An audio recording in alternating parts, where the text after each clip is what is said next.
Recording in progress. Welcome everyone to today's podcast. My name is Paul. I'm a recovered addict living in Peterhead in Scotland. I'm really pleased to have been joined this afternoon by Eden. Hello everyone, nice to be back. Super. So welcome to anyone that may be new to the channel. There's a whole host of other podcasts on here, including on each of the steps, the Spiritual Malady, an entire psychic change, the ABCs of addiction. I'm coming up for 20 personal stories, as well as podcasts on the tradition. So please feel free to check out those. Remember, you can pause, rewind, and fast forward this at will. Feel free to distribute this podcast wherever you wish. Particularly if you're new and you're looking for help or support, feel free to comment on WhatsApp or on Skype or on YouTube, wherever you see this posted. And we will definitely get back to you with help and support. Further on in this podcast, there'll be information about how to get to in-person and online meetings. And there's also, we've got lists of male and female sponsors that are ready, willing and able to take you through the 12-step process so you too can be set free from the hideous delusion of drinking and drugging. So if you're looking for sponsorship, let us know and we'll hook you up. There's also a whole host of literature we can send you on WhatsApp. So do let us know if any of that appeals to you. So without further ado, I'm really, really pleased that my friend Eden has come along to share his experience and wisdom and knowledge and of sobriety and recovery with us today. So without further ado, it's over to you. Great stuff. Thanks very much, Paul. Yeah, it's really nice to be back. You know, it's really nice to be back on this channel because you know, I've been witnessing and listening to what's been going on here. I think it's really tremendous, really valuable resource, and you know, it's just a pleasure to be able to yeah, exactly, share where I'm at, you know, in the hope that, you know, give somebody else hope. I mean, that's what this is all about, you know. And so it's been 2 years since I was last you know, doing a little share on this podcast. And the first share that I did was 6.5 years ago, and that was all about like kind of my addiction and my journey into recovery. And then the second one, I just sort of supported and fleshed out a few ideas when I got to 6 years. So we've done a 6-year share from me. And then I looked at like kind of some of the you know, what the spirituality and you know, coupled with the life in recovery looks like just for me, you know. So you know, and I hope I didn't you know, steer anybody or get anyone's backs up. You know, like your journey is your own journey, and you know, I hope that, you know, when I share, I am really respectful about that. You know, I just, you know, all I can do really is just is say what's going on for me. And so this is going to be quite, you know, this is quite an unusual thing, really. And I think, you know, I'm going to, you know, again, sort of concentrate on, you know, this last 2 years, really, you know, since I was on this podcast. Because, you know, the other stuff I've sort of covered in the previous ones, and the nature of the steps and coming into recovery through other people's personal stories has actually probably been covered better, you know, than I might be able to. You know, now I don't have anything else to say around that, you know, from the other podcasts. You know, there's nothing I really want to return to or correct or you know, sort of flesh out from that. So yeah, and I think the reason that I kind of decided to approach it in that way is because, you know, in those last 2 years, as you will well know, Paul, is we've lost some people. You know, we've you know, as is always the way, you know, there are some poor folks that have died, you know, from this disease, from addiction, and people that we knew, people that we liked, people that when they, you know, got clean and sober, started to turn into what seemed to be, you know, very nice and you know, because our addicts aren't bad people. You know, we're really not. We're not fundamentally bad. You know, that it's so quite often when sanity is returned, we tend to find that well, those people that recognize they've got a problem and have the courage to try and do something about it, well, how bad can they be? Um, you know, so and I wanted to just to just talk about that, just touch on that at the beginning, that the reality of it, that there are people that have passed that maybe there wasn't really any need for them to go, as far as I can tell. And I have to acknowledge, when I witness these things, when I see these things, happen in the rooms of recovery, I know that the difference between the people that we've lost and the people that we're gaining, and that's the wonderful thing, is that we are gaining a lot of people. There's the fellowships, all of the fellowships are growing, all the time. And there are lots and lots and lots of people getting really quality and long-term sobriety through using the 12-step fellowships. And that's wonderful. So I mean, that's fantastic. But the only difference between the people that we lose and the people that we gain, it is the program, and that's it. And it doesn't seem to matter either whether you're a week clean or whether you've been around for decades. As long as you're working wherever you are in your recovery to the best of your ability, then we stay clean. And so it's also important for me to remember that I am no less of an addict today than I was, 9 years ago. And today I am celebrating my 8-year anniversary, 8 years of continuous sobriety. But I'll only stay safe if I keep on committing to this way of life. And I knew someone in the rooms who had around the same amount of clean time as me, and he relapsed. And unfortunately, he's now serving a very long jail sentence, in a foreign country for a crime he doesn't even remember perpetrating because he was so out of it at the time. And so I need to really remember, when I think about that, if I were to relapse now, which I'm not at risk of, I don't believe, because I'm trying to work this program to the best of my ability, is that, if I started using again, I would pick up quickly. I'd pick up where I left off. I haven't got any immunity, just because I've managed to stay clean for a little while. And it would be really, really dangerous, I think, for me. I mean, physically and mentally more so than, if I'd relapsed 2 weeks in, because my body just wouldn't be able to absorb what it was absorbing in the last, 2 or 3 certainly heavy years of my using. And I think I would go insane really, really rather quickly. I think I would get either die or be removed from society within weeks rather than months. Yeah, because I wouldn't have, I wouldn't know what to do with it all. And I would, and we say we go back, to where we left off if we do relapse. And it's also really important for me to remember that there's no difference between me and the people that have died of addiction. I am not better than them. I'm not smarter than them. I'm not stronger than them. I wasn't less of an addict than them. And I wasn't given better opportunities to recover than them. When I started my recovery journey, I had no idea just how important and how valuable those simple decisions I was making would prove to be.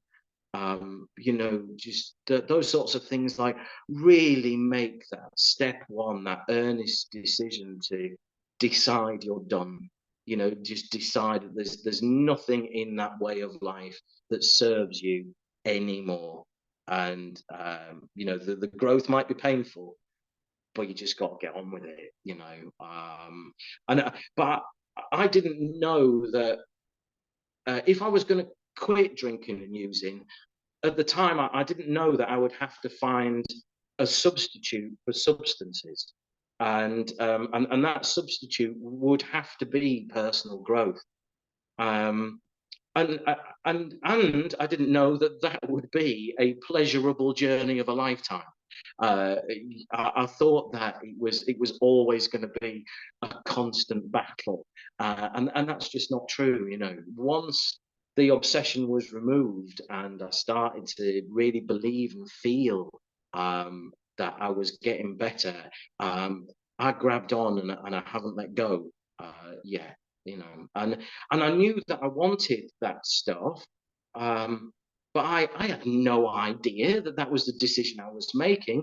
I can only see that now through the perspective of hindsight, having been perhaps restored to some level of sanity, I hope. But yeah, in the last couple of years, I have mostly um, kept my program up. And by that, I mean, I've always tried to connect to my higher power. I've meditated fairly regularly. I don't meditate every day now, but I have found that I really enjoy meditation. So now I do it when I want to. And I've always attended a minimum of 2 meetings a week, no matter what. Over the last 2 years, I've found that that serves me really well. I feel centered and connected and happy when that's a part of my recovery. So minimum of two, but that's just for me. I'm not giving advice. I'm just saying this is what I've done. And yeah, I'm definitely not saying that somebody should copy me. You don't want, you don't want my recovery. You want yours. You don't want my life. You want the life that you're supposed to have. I'm only detailing what my life in recovery looks like. And I guess that someone will listen to this and realize that they can have their own recovery in time. That's the whole point of me, showing up today, really. And when I talk about your own recovery, I mean about getting the personal relationship with a higher power that feels right to you, your sober network, your routine, those sorts of things. And you can always change them, but it's about that internal honesty, I think, that rather than trying to facsimile the repetition of things that you might hear in meetings a lot. And I was really inspired by I met three guys at a meeting over in Wales, and all of them had 20 years plus sobriety each. And they said to me after the meeting, we all work the program, but we all work the program in slightly different ways. So one of these chaps had gone down the Christian route. One guy had a very personal relationship, and then one guy, personal relationship with a higher power, so used his own prayers and stuff. And the other chap, he would walk his dog into the hills every day, sit in the same place, and meditate, breathing in the beauty of the natural surroundings, reflect at where he'd come from, look at his motives and his aspirations for what he wanted to do in the very near future. And then when he felt settled, he would then move on. And I thought, well, that's really kind of nice. But these guys had been going to that same meeting, and they'd been mates for 20 years. So they hadn't, I'm not saying they hadn't considered this, but I thought what was really lovely about that is that because they'd been going to that same meeting and been mates for 20 years, actually they were also accountable to each other. And that's a really important part of fellowship. So they were sort of like looking at how the fellowship works under a microscope. you know, just that little trio there in there. You know, they always, you know, they looked after each other outside of the meetings as well as inside of the meetings, and were really firm friends, you know. And I thought, yeah, that's and they all, and what was really telling as well is that they all had big smiles on their faces, and so and I found their company really really inspiring. Yeah. So yeah, let's go back to me in the last couple of years. So I mean, one of the biggest changes that's happened for me in the last couple of years is that I got a girlfriend, right?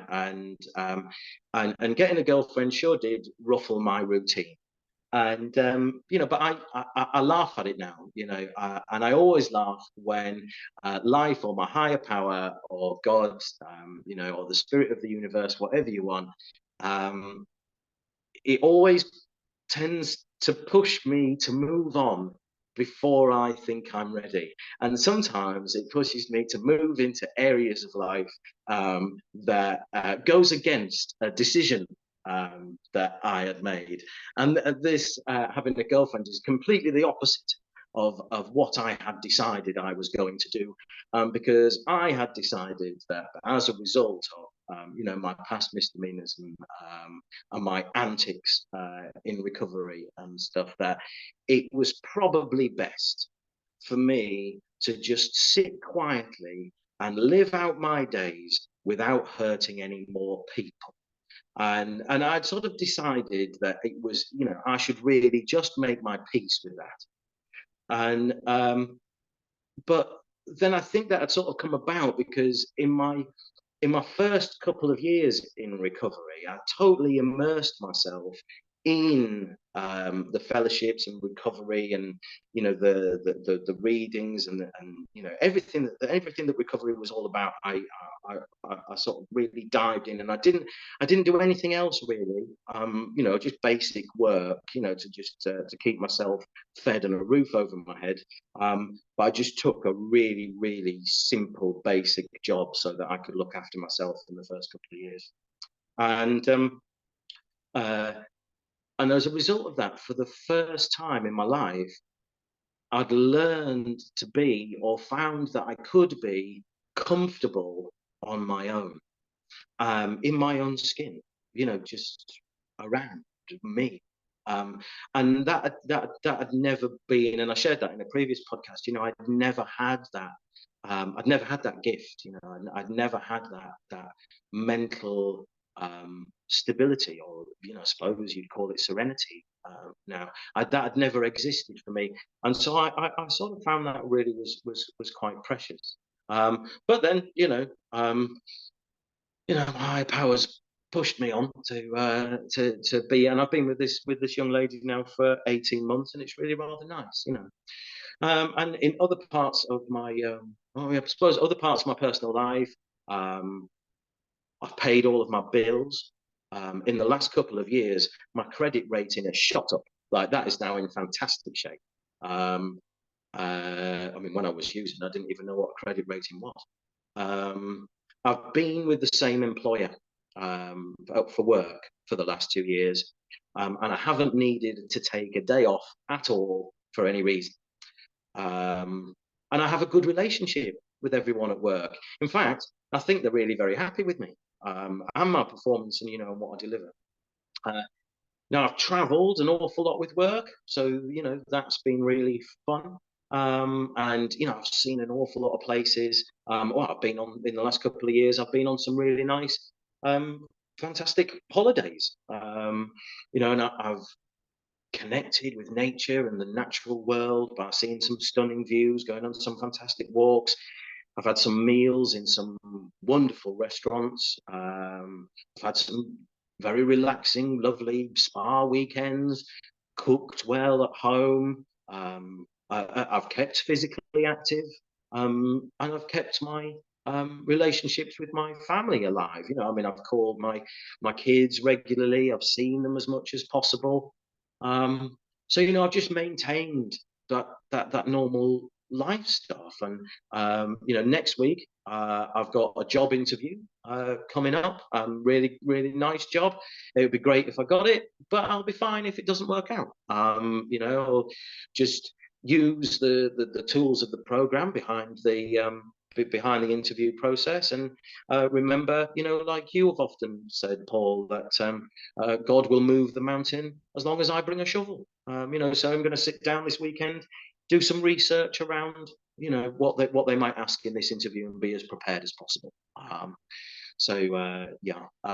With the recovery stuff, I've kept my service position up. So I've hosted a meeting once a week, every week, in the last 2 years. Swapped my day around a few times because I've had other commitments, but I've still hosted a meeting every week. I've done a fair few gratitude lists, not one every day, but quite a lot, and shared them with other people, and other people have shared them with me. I've usually, I would say, 5 or 6 nights out of 7, certainly. I've done my nightly inventory on my app, my Step 10s, and I've sent them to my sponsor. And, well, the lads that I've taken through the steps over the last 7 years, they usually send me their inventories, say between 7 and 9 p.m. And I always read them, and I always respond to them if they've got something going on. I've kept in contact with my sober and and sometimes not so sober, to be honest, network. So people in excuse me, people in recovery. In my network. Not every day, or indeed sometimes every week, but I haven't got complacent around keeping in touch with those who I've got that are around the same amount of clean time as me. Because it can be that once you get a couple of years under your belt, let's say, like it's sort of assumed that you're all right now, and that's not necessarily the case.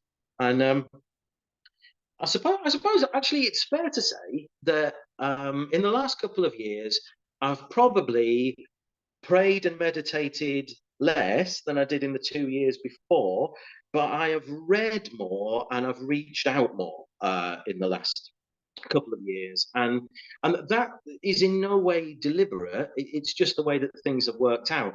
I mean, I guess like maybe COVID had something to do with that, because sort of during the pandemic, I was by myself a lot, as a lot of us were, and so I prayed and meditated all the time.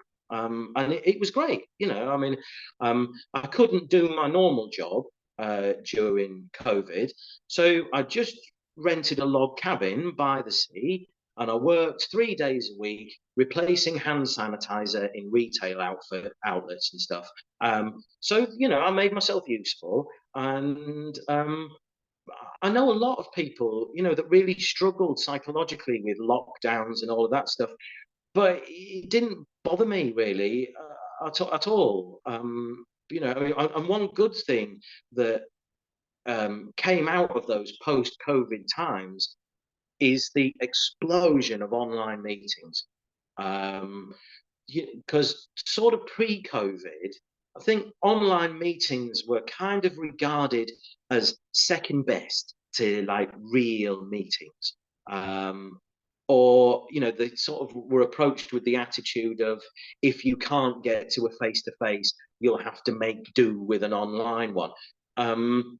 But it seems now that online recovery is getting equal billing, alongside like traditional meetings, which is really nice to see, the fellowship grow and develop, and obviously a mix of the two, but people are finding recovery online and then going into face-to-face meetings once they start to, they get the courage to go, so I mean that's fantastic, that's really good.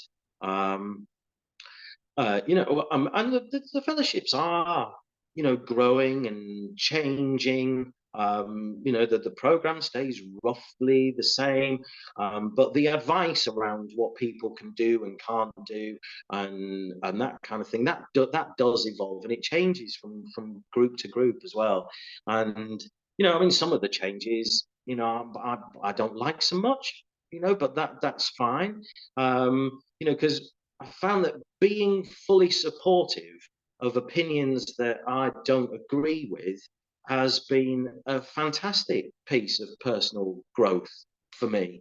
You know, not to dig my heels in and get self-righteous about stuff. You know, I mean, I don't do that anymore. And well, and I suppose, you know, like CA is a development.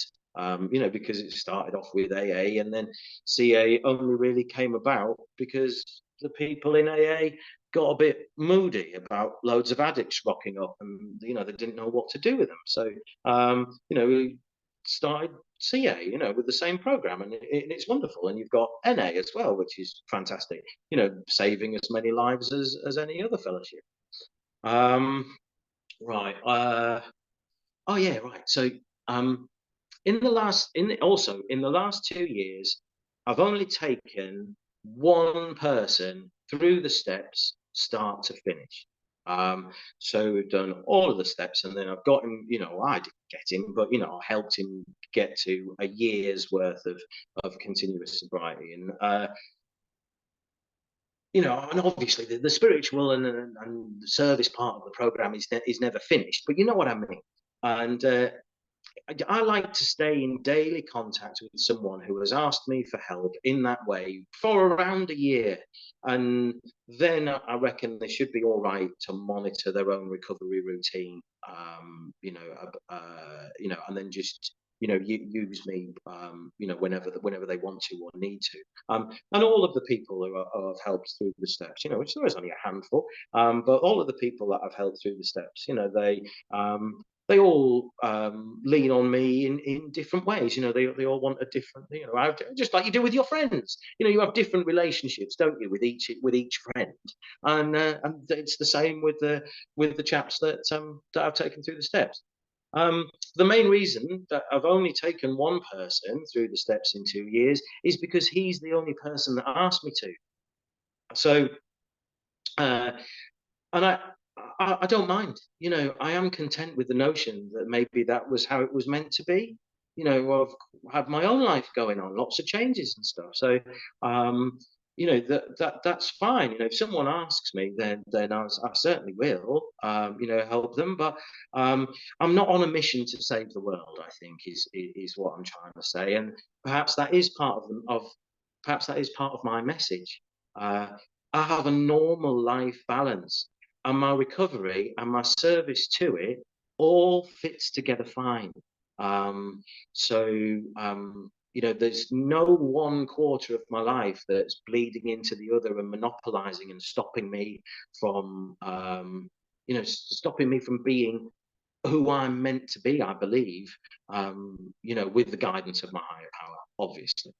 Um, and I know that, you know, that there's a lots and lots of different ways of being of service. You know, particularly to CA, you know, there's areas and districts and world committees and so on. And you know, I might get involved with them one day. You know, well, that's I might very well, you know, if the time and the opportunity comes along. But just at this moment, it feels totally right for me to just consistently turn up to meetings, help out people when I can, and just take one person through the steps at a time. You know, I feel fine, you know, with that. I, you know, yeah, no, I'm cool with it. You know, I really am. And but I think, you know, there can be as well that I remember when I had life struggles when I was, you know, 2, 3, 4 years, and these life struggles wouldn't last for months, but they would, you know, I mean, I just have normal life going on, and you know, I beat myself up about that stuff, you know, because I would think that I should be feeling better and doing better than I am, and I was wrong to feel that way. You know, I realise now, And I think it's really important to say to people who are a few years in that you are allowed to struggle and you are allowed to make mistakes. What you're not allowed to do is act out inappropriately on those things. And just because I've managed to string 8 years worth of 24 hours together doesn't mean that I'm some kind of superhuman. I mean, maybe it makes me a little bit more normal. I mean, I don't know, but I think it's a mistake to suppose that a reasonable time in recovery means immunity from negativity. I don't think it's possible to be serene all of the time. So those feelings like anger, resentments, and self-pity and so on, they're only signposts. For me, I don't think recovery is about not ever having those feelings. And we can be, and I am, extremely hard on ourselves if we get visited by those emotions. And from time to time, I get those feelings, but the point of recovery for me is that I can recognize those feelings and deal with them before they get too big for me, or just as bad, like pretend that I'm not going through something and ignore it and push it aside because I've decided that I should be better than this. And as well, ultimately, like I'm ashamed of not feeling spiritually well, and then I internalize in a very dangerous way. And the way that I kind of explain it now is that those feelings and experiences, they're just providers. They're telling me that I need to do something. And after all of our human palate is divinely provided. So how can I be spiritually well if I deny the value of all of the aspects of my humanity? And what recovery does, and by recovery, I mean using the tools and techniques of the 12-step program guided by my higher power. It means that, and I like what a friend of mine says, and he says that he has learned to hug the bad times because when he has loved the bad times enough, the rewards are greater because he has grown so much more as a person than he was before the difficulties came into his life. If that makes sense, and that's a nice observation, I think. And if I keep those principles in mind, then hopefully those frustrations of life won't affect my behavior. And and if it affects my behavior, then my life is going to get so much more difficult. And specifically, I'm saying that, again, I won't act out in places that, that aren't right, like taking things out on my partner or slacking off at work or not having the compassion to listen. And, in the last 2 years, I've made one mistake. I've got something very wrong. And I learned, a hard-won lesson. And that lesson was about being dishonest by admission. So I didn't lie. I just decided to keep things to myself. And I twisted a narrative around this situation to say to myself that I wasn't being selfish because other people would benefit. And what I was doing was surely for some kind of greater good. And I deserved a break of some kind. And of course, I didn't. And, like it says in some of our literature, when we do these kind of things, the retribution was swift and severe. I mean, firstly, I felt awful. And then when I admitted my faults and went to make amends, it just began this domino effect.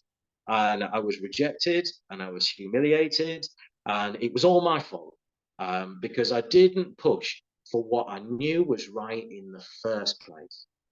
And not only that, but my history has taught me that when I screw up, Paul, it's very, very expensive. Like when I screw up, I just don't reverse into my neighbour's fence and then go and have to knock on their door and say, look, I'm sorry, I'll pay to get it fixed. My mistakes often they financially strip me. And they leave me with some real tough decisions. And this one was no different. It's taken months to rectify. Um, but I'm not shying away from my responsibility, and I will continue to put all of this right again and learn from it, and just not do those sorts of things, and I'll make it right no matter how long it takes. And I have faith that I'm in the right place around that situation now, and that's what's important.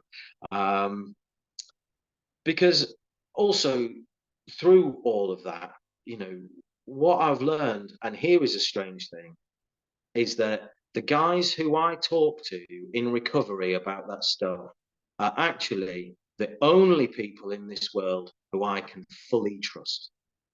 Who would have thought that? That ex-addicts would become the most reliable, useful, and trustworthy people in my life.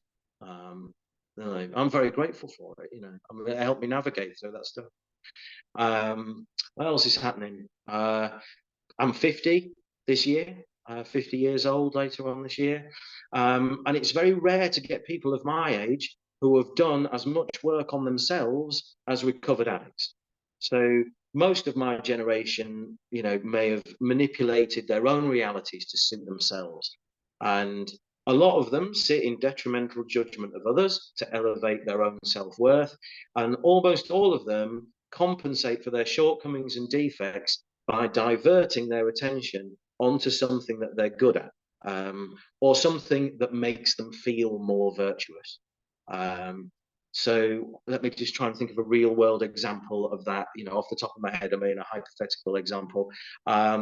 So they might not go and visit an elderly parent in a nursing home because the old person is losing their marbles and they find the visits difficult and upsetting. So what they do is they fill their time with training for a marathon to raise money for charity, and then tell themselves that they're too busy to go and see their, elderly parent. Okay. Now, recovered addicts don't do that sort of thing, because when we're connected, we have pretty good instincts around who we are, what we should be doing, because the work that we do has right-sized us with our Creator, God, and all that. We kind of know our inner truth, and that's part of the divine too. So sometimes, that's what I'm saying about recovered addicts being the most valuable people, is because they're better at that more so than a lot of regular folk. Once they've been in recovery for a long time. And I'm finding that more and more, and that's fine. I accept that, because normal people don't have minds that, if left undisciplined, self-sabotage to the point where they destroy themselves, and their unmanageability is far less dangerous than mine. And I have to respect that. What's wrong with them is nowhere near as potentially poisonous as what's wrong with me. So I have to be significantly more vigilant around my mental health on a continual basis than the next guy.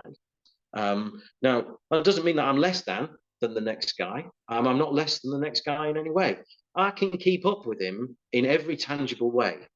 But it's just that, let's say his head is like a Mercedes and mine is like an American muscle car. Like, he can get into his car, drive it all day, park it in his drive at dinner time and walk off. Like, well, I have to get up in the morning, check that nothing is leaking. I can drive around all day, but then at the end of the day, I have to pop the bonnet and tighten up whatever might have shaken loose. But throughout the day, we're every bit as productive and useful as each other. And,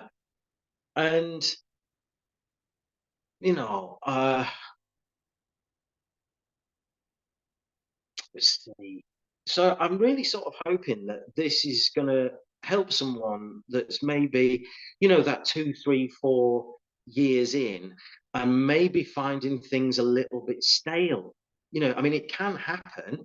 And it's a really natural reaction when folks are a couple of years in and they find themselves getting a bit discombobulated around, well, anything at all. And then they can assume that the program has stopped working. And, you know, this is the only issue with that whole the progress and not perfection thing, because it alludes to the idea that we should be gaining new and more grand revelations all the time. Whereas there's absolutely no shame at all and equal value to going back to basics and maybe doing a little bit of fresh written work just for yourself. Now, what I have found, and this might seem really obvious, is it's the same idea is true for the newcomer as it is for well, I don't want to call myself an old timer, but you know, someone with about the same amount of experience as me. And it doesn't, just don't use no matter what, and have faith that everything is going to be okay. Just because you can't see or feel positive change in that moment doesn't mean it's not happening. Like, some blessings come for free and some you have to earn, like, over time. So just keep trusting the process. We're always saying progress and not perfection. And what I have learned is that, you know, well, what I think is that the hard times are progress too. Just because I'm finding life difficult does not mean that I'm going backwards. As long as I continue to do the right things for myself and others, the solution is always to turn towards the program and not away from it. And looking after myself is really important, because the longer I'm in, the more recovering addicts I come into contact with, and most I'll be fine with. A few will become friends, and some characters I'll find really hard work. And you would think that it would be the new lunatics coming in that would be testing, but no, not always. It could equally be someone that's been around a long time that grates on me. But so what? That's really not important at all. And I have never had an argument with anyone about recovery or a higher power or anything. And rarely has anyone sought to have a disagreement with me. And I think that's because I just quietly and respectfully trust that they are looking after themselves as best as they can. And it's my job to do the same. And together, we make the fellowship stronger. Even if we do roll our eyes over each other when the other one opens their mouths, you know. But I guess it's like the recovered or recovering debate, you know. Excuse me, just one second. Yeah, I guess you know, the recovered or recovering debate. You know, my opinion is that you shouldn't let anyone tell you what prefix you should use. The two arguments are that the big book says that once you've done the step work and the obsession has been removed and you've found a higher power, that you've recovered. And it mentions recovered more than recovering. And it's important that you describe yourself as recovered because it gives hope to newcomers that recovery is possible, true and noble. And the counter argument is that it creates a hierarchy between those who have done the 12 steps and those that haven't, resulting then in scores of newcomers who are all like kind of emotional cripples, all in some absurd race to get to step 12 so that they too can call themselves recovered. And, you know, it doesn't look great, you know, when someone who has been coming to meetings describing themselves as recovered, you know, lauding it about, showing off their knowledge of the big book, and then they relapse, you know, which I have seen many times. And then it's really hard then for those people to come back in, you know, because the last time they were in a meeting, they were, you know, telling us how recovered they were. So the only vital thing I think is that you're honest and you know, you talk about yourself in a way that feels truthful. You know, and for me, I only describe myself as recovered when I'm out in the world. So if I go to a barbecue or a wedding or a party or something, and everybody knows that I'm in recovery, that I'm an alcoholic. So I describe myself as recovered to those people because it makes them feel more comfortable about being able to have a drink around me, because it's not going to, they're not upsetting me in any way if I describe myself as recovered in those settings. Okay, I'm going to finish up soon. So because I'm keeping an eye on the time. So I really appreciate that this has been an unusual podcast. I haven't really talked about how grateful I am for CA, which I really am, and my sponsor, who is a true inspiration and leads by example. And I haven't given a breakdown of how I recovered. In fact, I haven't really spoken about drugs or alcohol at all, really. But good. I'm 8 years in. They're not dominating my life anymore. And I've covered all that stuff, like I said in the previous ones. So I really want to emphasize that the promises that are detailed to us when we start our journey into recovery are absolutely true. I am grateful that I can choose to have a life that I want, and be content with the opportunities that are being provided for me by living this way. For me, I was told that I could cross a bridge to normal living. Now, I didn't know what normal living was, and I wasn't sure if I wanted it, because it sounded like it might be a bit dull, but it isn't. It's great. And recovery is so, so worth it for me still today. And I do have a normal life, and it's nice. I'm a happy member of CA. I'm not the most studious member. I'm not the most spiritual member. I'm not the most active of members in any regard of what's on offer to do within the fellowship. And I spoke to my sponsor about this recently. I said to him, should I be doing more? And he said, no, it sounds like you've got a great life in recovery to me. And yeah, and that made me feel a lot better, because as it is so often with us addicts, we respect the assessment of our sponsors more than we do our own. I trust that he's right. There will be changes still to come, and I will carry on, and I'm ready to embrace the next change when it comes. And I'll leave it there, Paul. Lovely jubbly. Super. Appreciate you, Eden. Thank you so much. Phenomenal share. Really was first class. I've taken a few notes. I enjoyed your share that much. And, you got one of my topics I was going to discuss, recovered and recovering, just briefly. One of the things I love about your recovery is you've got great discernment and great discretion. And for me, they are signs of sobriety. There's such a thing as prudence and discernment and discretion.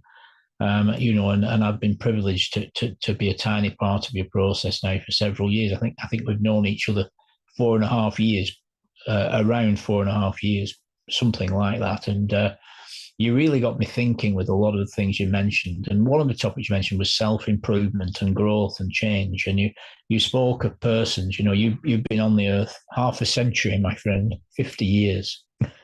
And 8 years clean, that's amazing, absolutely amazing. And you're quite right. The reality is that a lot of people our kind of age are still bedeviled and resentful and unhappy. And not all of them, and probably not most of them, but many of them are, and they don't work on self-improvement or inventory. And I know if anyone wants to hear more of Eden, he kindly came and did the Step 10 podcast, which is on this channel, which when I'm working with people, I have them listen to the step on this channel in their own time, in tandem with the work we do out of the book when we're going through the 12 steps. So everyone I've ever worked with has heard your Step 10 podcast that's on this channel. And vigilance and self-awareness. You mentioned mental health. How important is that? It's so important to remain free emotionally and mentally. And it's so easy not to be. We all have those moments that are like, and we have to push through those thoughts and feelings, don't we? And, so I enjoyed your comments on those things very, very much. And you mentioned faithfulness and reliability. You are one of the men that I would trust my house keys with. that I've met in the rooms, and I generally have a policy of people I meet in 12-step meetings, online or face-to-face, of not getting too involved. Whether that's right or wrong, I don't know, but that's the policy I generally take. But you're certainly one of the men that I would trust. And so I really enjoyed your message, and you towards the end of your share, you mentioned self-care, and that's so important. Keeping everything tickety-boo, tidy mind, tidy house, tidy mind, and seeing to affairs, good, reasonable amounts of reasonable food at reasonable times. And I speak as a man with salmon roast potatoes and spring rolls in the oven as we speak. Self-care, exercise, nutrition, it is so important. It really, really is. And yeah, man, so it's all about the self-care.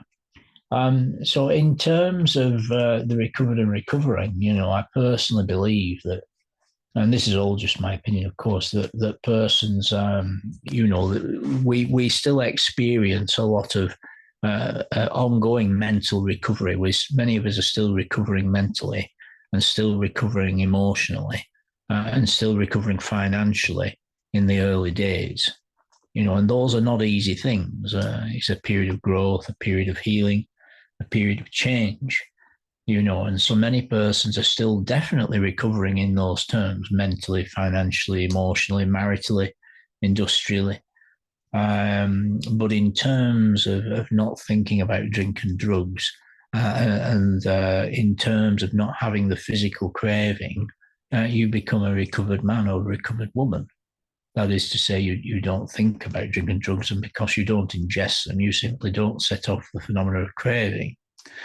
So then the next thing then is to continue to grow spiritually and find ways to be useful, and what a wonderful thing it is, Eden, to be involved, even in an incremental way in other people's lives, to assure and comfort, and that sense of stability is something that I've noticed from when we first met, and it's just a wonderful thing, to know that there are persons that, well, they cross the bridge to normal living, and I think you and I share a couple of other views that perhaps many wouldn't voice in meetings, that I don't mind voicing in meetings. And I know you've mentioned it too, and I believe that not only am I recovered, I think it's very, very unlikely that I'll use again, very, very unlikely, because I'm happy to be clean at the present time. And furthermore, the things are laid out so clearly in the book,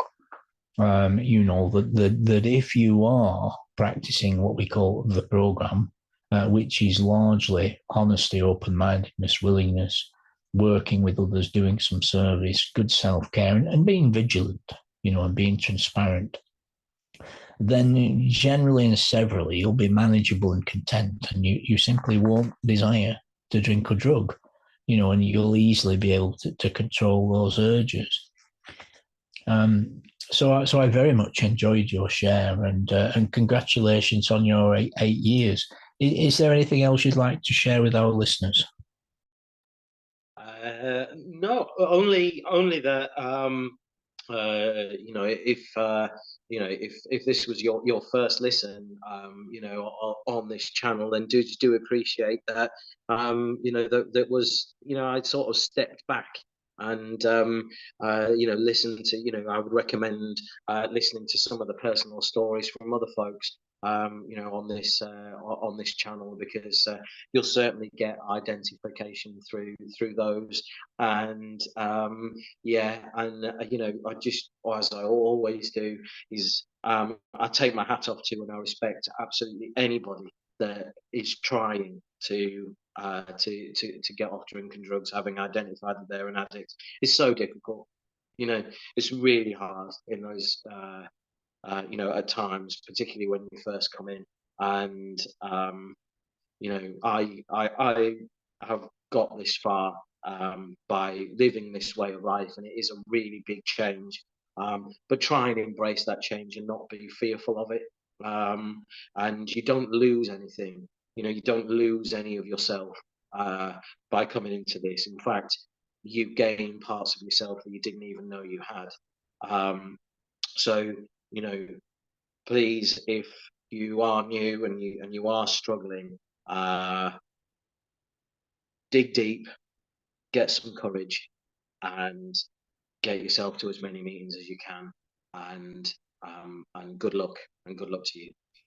Super duper. I think that's a worthwhile topic for a couple of minutes. So, if there is anyone new, getting rigorously honest about the problem and the circumstances and the lifestyle, that's the foundation of the first step.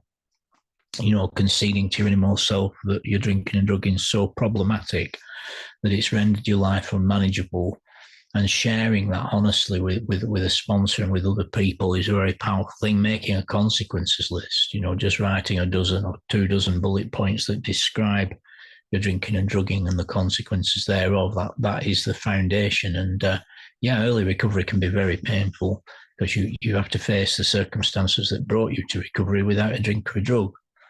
And there's a lot of help and support available. As I said at the beginning, if you are new and perhaps you're still drinking and drugging, reach out in the chat wherever you see this posted. We will get back to you.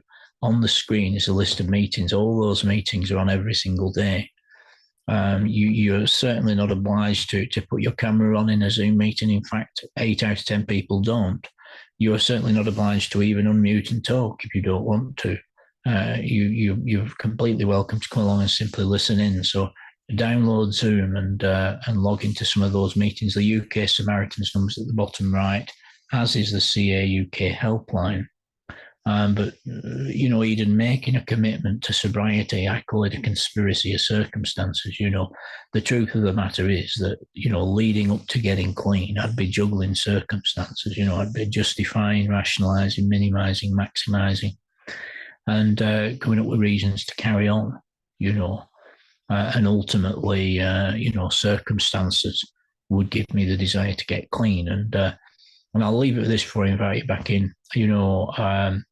Fear of consequences is absolutely part of the process. There's no question about it. It's a big part of step one, not wanting those consequences. To concede the unmanageability of the lifestyle of using absolutely has to do with fear of consequences, no question about it.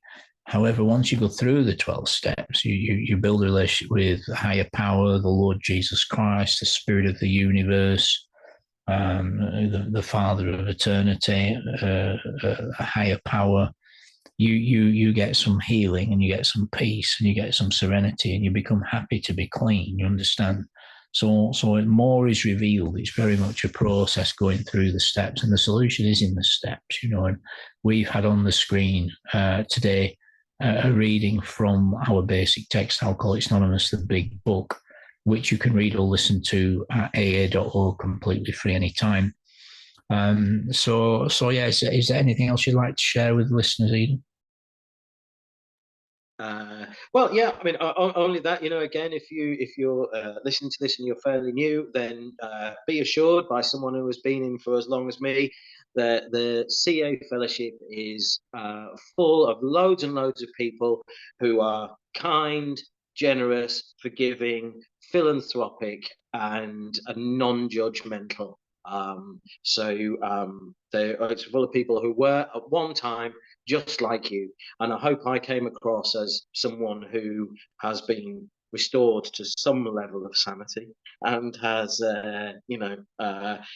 reason and faculty, and knows what he's talking about. If you believe me, then just come in and stay in.